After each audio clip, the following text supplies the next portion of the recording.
Very important caravan travel tip is to check your fire extinguisher. First of all, make sure you've got one. Second of all, make sure you're familiar with it. When you're camping, there are all kinds of different fires and flammable hazards. You could have an outdoor campfire, you've got your barbecue, you've got your indoor burners, and you could also have an electrical fire. So make sure you've got the right fire extinguisher for the kind of fires you're going to have to put out.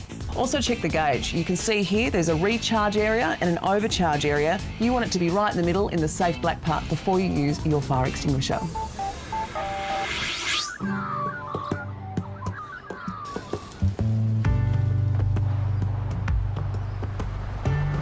From the Nagambie Lakes Leisure Park, the Sailing Club is just minutes away. They have tri-sailing days on some Sundays in the warmer months, and you're welcome to take part for a gold coin donation.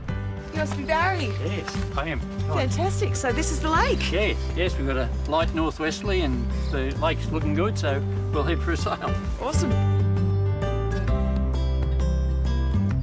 Small movements and watch the front of the boat. You'll see how a little movement makes a big difference. Am I leaning? Yep, a bit. Oh, I think you've given me the sailing bug. Yes. Oh, this is beautiful.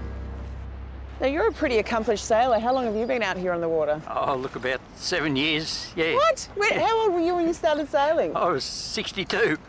No, it's longer than that. I'm 74 now, so it's 12 years, yep.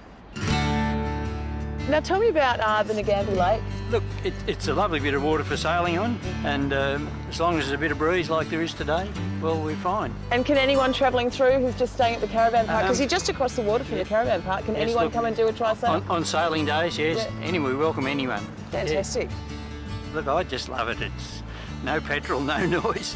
Oh, this is just gorgeous. What a beautiful way to spend a morning.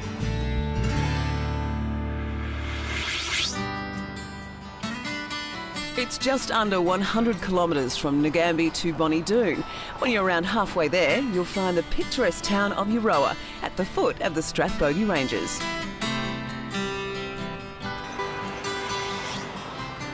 Bonnie Doon's a great place for caravanning, boating and cycling.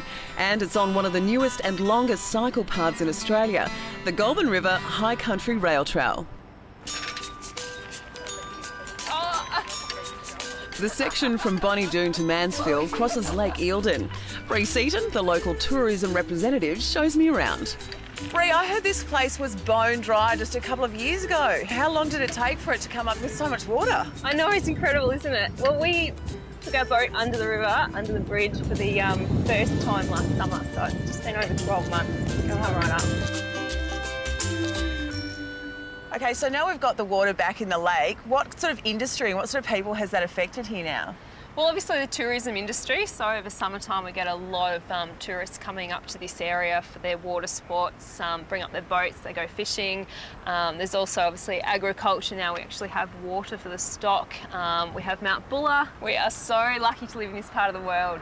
Now, you pointed out these quite intense power lines, but they lead somewhere a bit special. The Castle, the famous Australian movie The Castle, their Bonnie Doon holiday house is actually up here on the hill, and there's one of the scenes where they're in their boat coming underneath those power lines.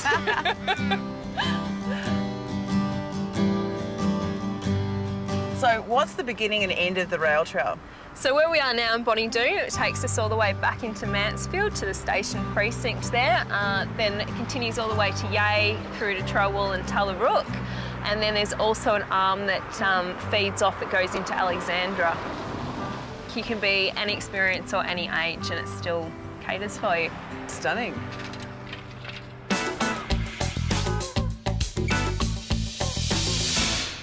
When you're heading out on your great Aussie road trip adventure, chances are you're going to have to get off the main roads and onto one of these smaller dirt tracks to get to your final holiday destination. Now, Dave, you're our four-wheel drive expert. What am I paying attention to here? Well, Mika, it's really important to pay attention to these dirt roads because it can get really loose and slippery on the outside. We want to put it in 4 high, get 4-wheel traction. We want to keep our speed down and avoid any necessary braking. All right, that sounds pretty simple so far. Let's hit the road. Mika, it's a good idea to stay in the centre of the road where possible because those loose edges I talked about earlier are on the outside. You don't want to hit them at 80 k's an hour. You want to keep a nice relaxed grip on the steering wheel, don't grip it too hard. One of the most important things to remember about emergency braking on this sort of road because it will take a lot longer to stop than on a bitumen road. Are there any last tips before you hit the road again, Dave? Yeah, Mickey, you've got to remember to take it out of 4 high, put it back into 2-wheel drive. Save on some fuel, keep your tyres good. All right, thanks, Dave. Thanks, Jeep Wrangler. The gear you need. Next, riding the high country trails and fly fishing.